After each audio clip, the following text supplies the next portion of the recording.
Palabras de alegría y esperanza. Es el domingo 21 del tiempo ordinario del año B. El Evangelio de Juan 6, 60, 69. El comentario del Padre Fernando Armelini. Un buen domingo para todos. Oímos repetir a menudo amargas consideraciones sobre la situación actual de nuestra Iglesia.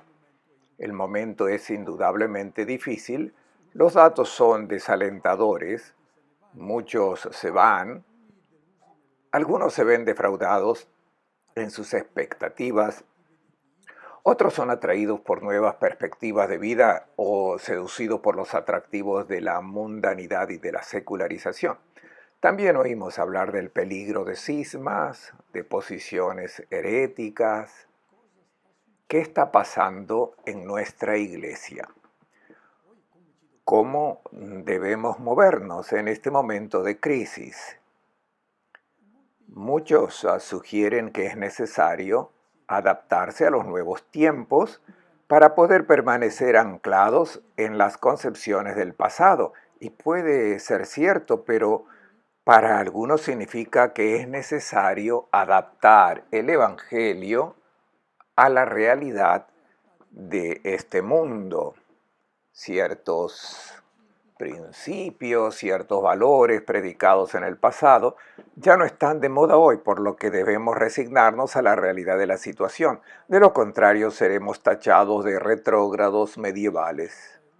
Esta es una respuesta. Otros, en vez, denuncian los peligros del sincretismo con el mundo, con otras religiones, y ponen en guardia sobre los peligros de la cultura dominante, peligro de transigir con la lógica de este mundo, que nada tiene que ver con la lógica del Evangelio. El pasaje evangélico de hoy nos proporciona una luz preciosa para ayudarnos a leer el momento eclesial que estamos viviendo. En los últimos domingos hemos escuchado y reflexionado sobre el discurso pronunciado por Jesús en Cafarnaún. Recordemos que los judíos le desafiaron y hoy, al concluir este discurso, el evangelista recoge la perplejidad y el desconcierto, incluso entre los discípulos. En Cafarnaún ha sucedido algo muy parecido a lo que estamos viviendo hoy. Escuchemos. Muchos de los discípulos que lo oyeron comentaban: este discurso es bien duro, ¿quién podrá escucharlo?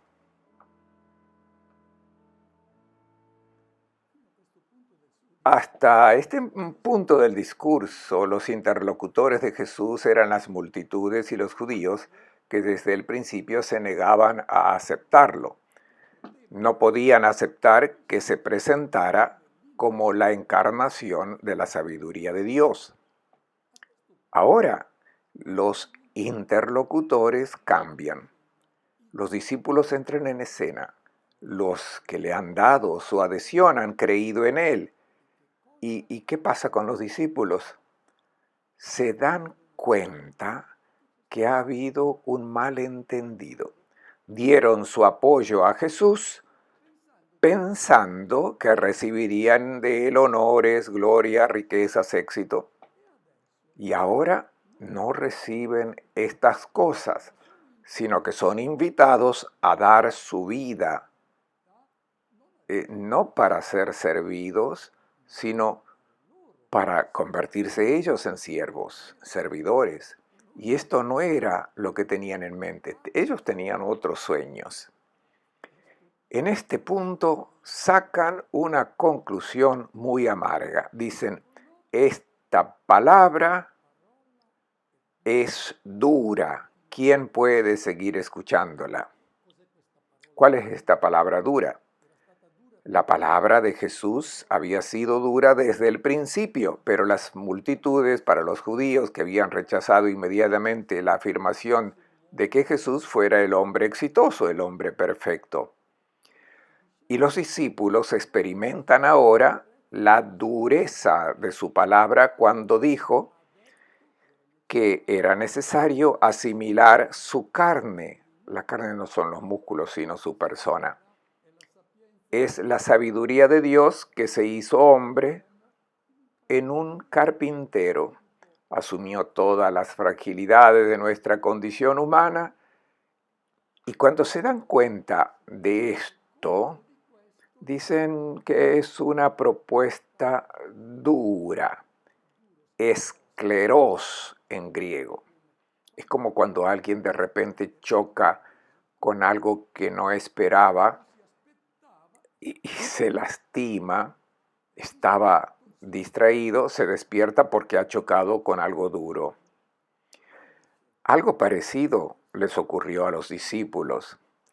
El discípulo de Jesús para ellos había sido suave y dulce hasta ese momento en el que se les cuestionó y se les invitó a hacer una elección, a asimilar su persona, su carne.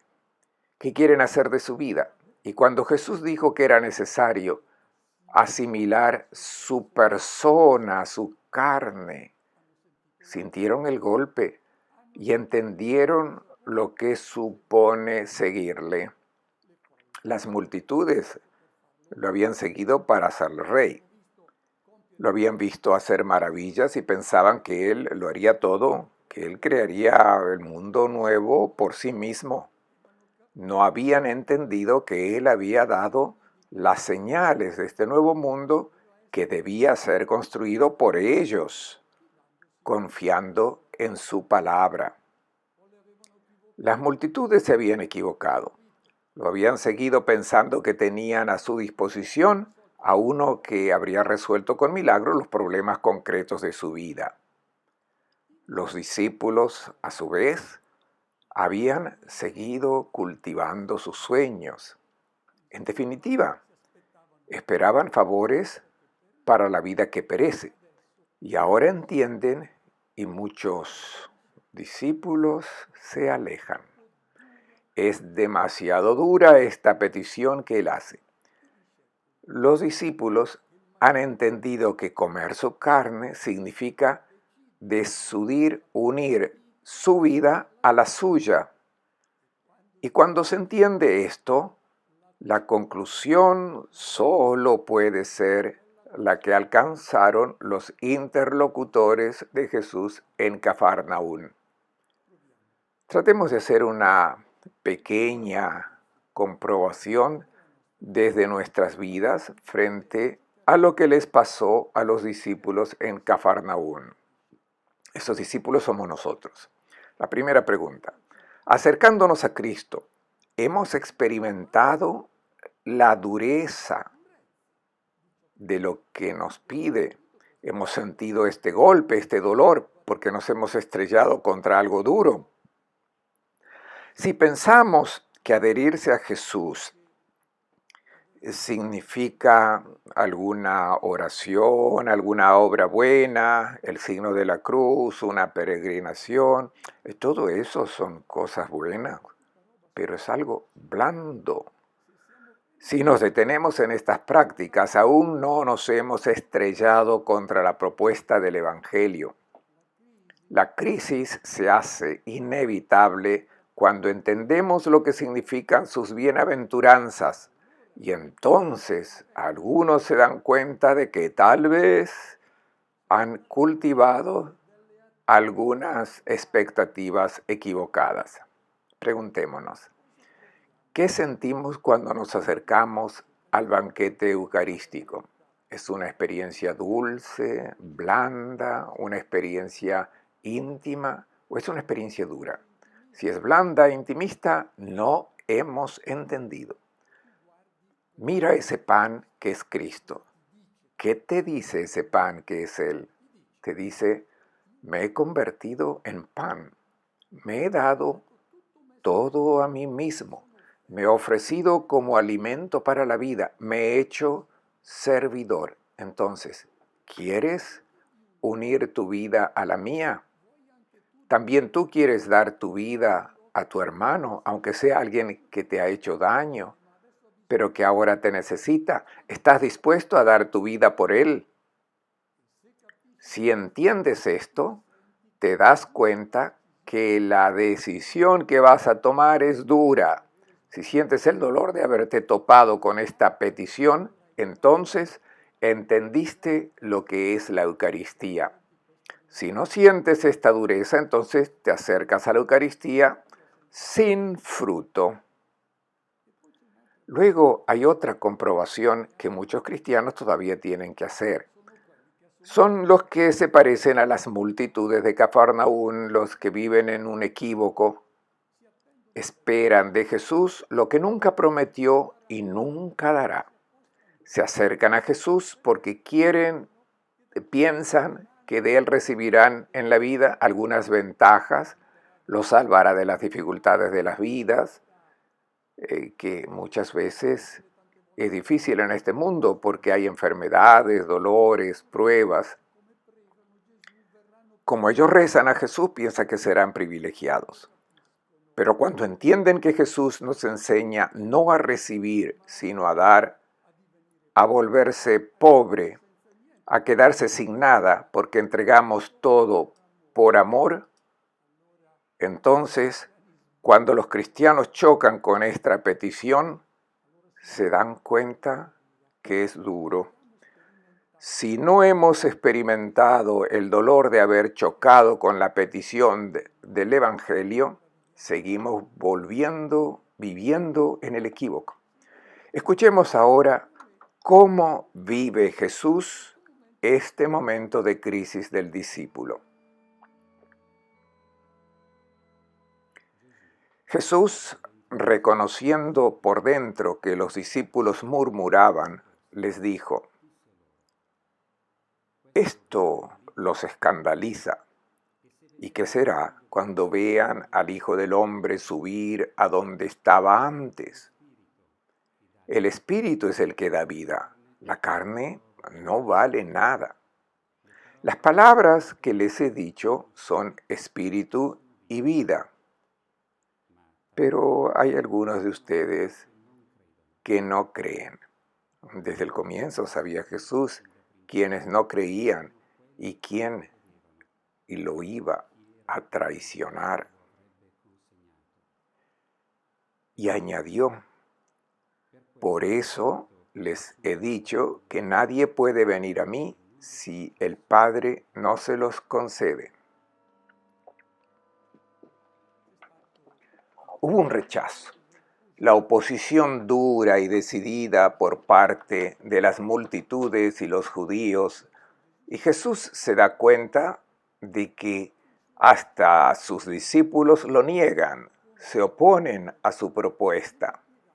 Se utiliza el mismo verbo gongize, traducido como murmurar. No, rechazan la propuesta de Jesús.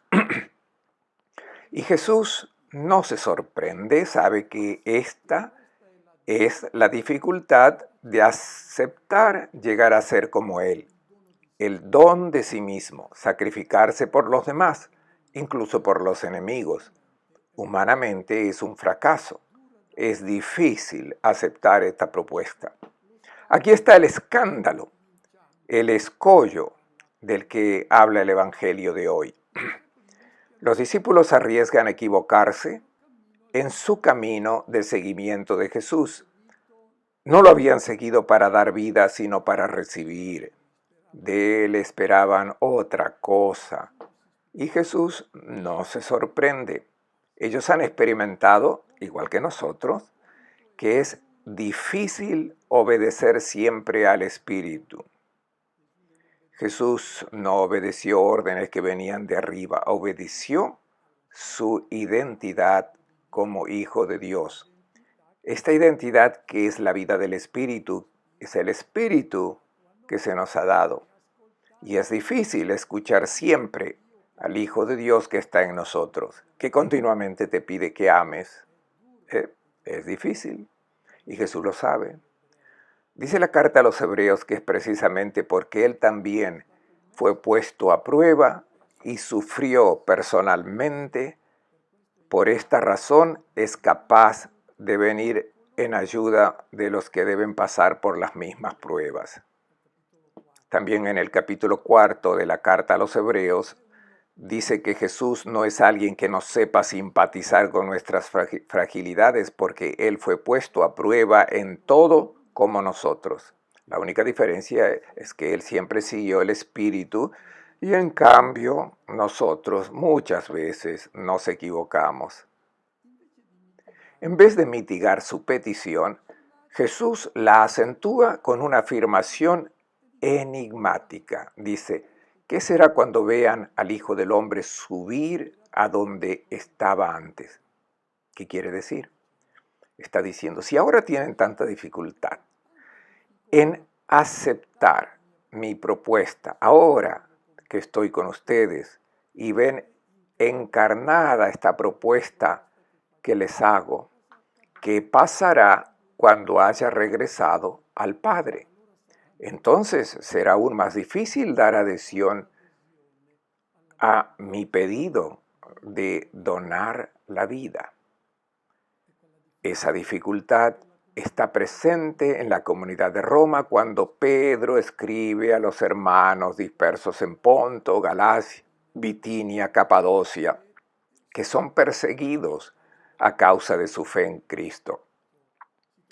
Se encuentra al principio de la primera carta de Pedro, dice: aman a Jesús sin haberlo visto, y ahora sin verlo creen en Él, por lo que se alegran al alcanzar la meta de su fe, es decir, la salvación de sus vidas. Lo que los discípulos están pasando en Cafarnaún es un momento de crisis. Es lo que estamos viviendo hoy en día. Crisis no significa necesariamente un momento negativo, y crisis viene de akrinei, que significa discernir. Es un momento en que estás llamado a hacer una elección consciente después de haber entendido bien lo que implica. A partir de los momentos de crisis se puede salir derrotado o maduro. ¿De dónde sacar la luz y la fuerza para hacer la elección correcta en el momento de crisis?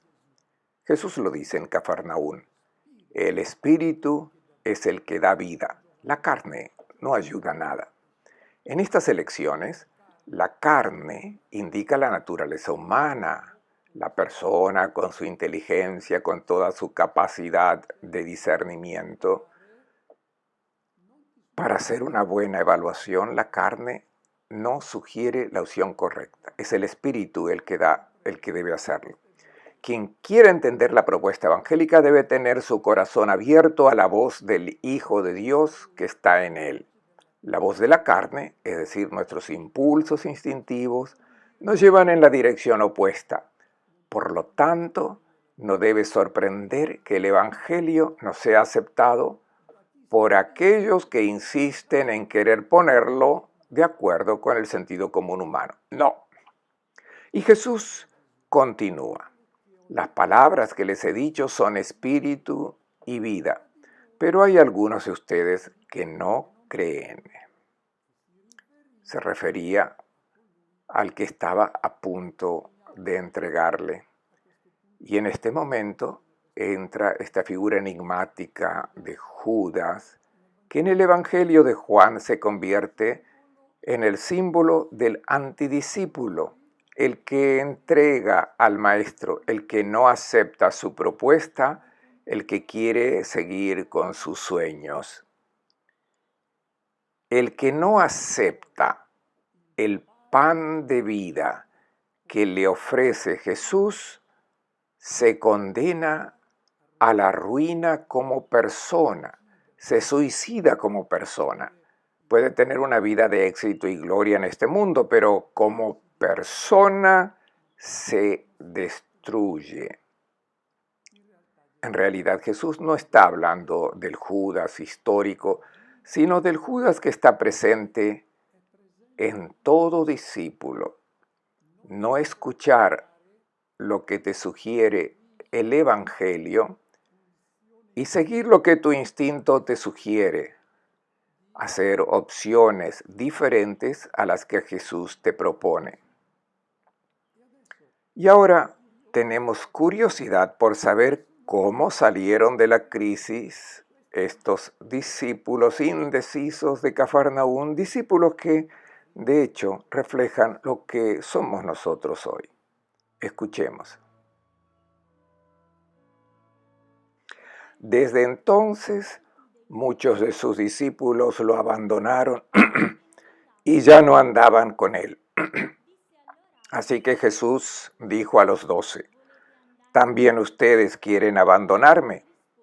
Simón Pedro le contestó, Señor, ¿a quién iremos? Tú tienes palabras de vida eterna. Nosotros hemos creído y reconocemos que tú eres el consagrado de Dios. La conclusión no se hizo esperar. Muchos, después de haber entendido, no siguen más a Jesús y se retiran. La conclusión es amarga pero imprevisible. Es lo que ocurre también hoy en nuestras comunidades. Estos discípulos que se van no son malas personas, no son traidores, son personas coherentes que se han dado cuenta de que el maestro les exige demasiado y no les apetece darles su asentimiento y se retiran. Jesús respeta la libertad, porque la fe no viene de un razonamiento de la carne. Es una adhesión que viene de estar enamorado de Cristo. No se puede obligar a la gente a enamorarse. Jesús no obliga a la gente a compartir su elección, no obliga a la gente a comer su carne. Y esta gente que se ha retirado, antes como ahora, tal vez se lo repiensan más tarde. De hecho, si los hermanos y hermanas que se han quedado son auténticos discípulos que viven un claro testimonio de adhesión al Evangelio, estos hermanos y hermanas que se han ido se verán estimulados a revisar su elección, precisamente por una vida coherente de sus hermanos y hermanas que se han quedado, los que tomaron la decisión de seguir adhiriéndose al Maestro. Ahora Jesús mira a los 12, no al grupo de muchos discípulos, sino a los 12 que quedan y les dice, ¿también ustedes quieren abandonarme? Traduzcamos bien esta expresión que podría interpretarse como decir, bueno, si quieren irse, váyanse. No. Me kai himeis telete hipagein, en griego significa, no es que por casualidad ustedes también quieren irse. Jesús no discute, no hay nada más que aclarar. El diálogo ha tenido lugar y llegados a este punto, solo cabe un sí o un no. El tiempo de noviazgo se ha acabado. Entonces, o te casas o te vas. Jesús provoca a los 12 no para empujarlos a irse, sino para que tomen conciencia de la elección que debe hacer el verdadero discípulo. En nombre de todos, Simón Pedro responde y se adhiere a la propuesta de Jesús. Pedro ama a Jesús y a sus palabras, aunque aún no las haya entendido del todo bien. Exactamente como nosotros. Hemos sentido la dureza de su invitación. No sabemos todo. Aún no hemos entendido todo, como Pedro. Pero estamos enamorados de Él, confiamos en Él y le damos nuestra adhesión. Estos discípulos de Cafarnaún, igual que nosotros, no son perfectos, no han entendido todo, pero celebran la Eucaristía dando la adhesión a Jesús, aunque todavía tengan muchas preguntas y muchas dudas. Pedro dice, nosotros hemos creído Hemos confiado en ti y seguimos confiando en ti porque sabemos que eres el consagrado de Dios. Consagrado significa diferente a lo que imaginábamos. Comienza en sus mentes, en sus corazones, la adhesión al verdadero rostro de Dios que han comenzado a captar en su Maestro. Les deseo a todos un buen domingo y una buena semana.